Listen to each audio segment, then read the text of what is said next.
everyone.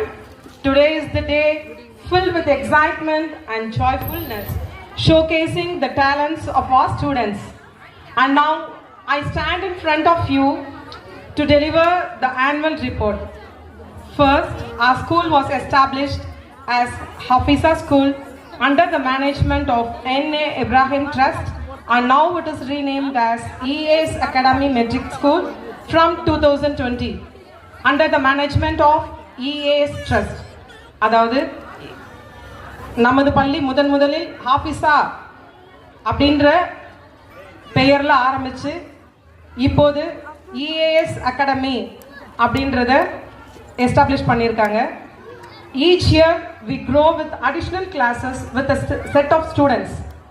ஒவ்வொரு வருஷமும் ஒவ்வொரு வகுப்பாக சில மாணவர்களை நாங்கள்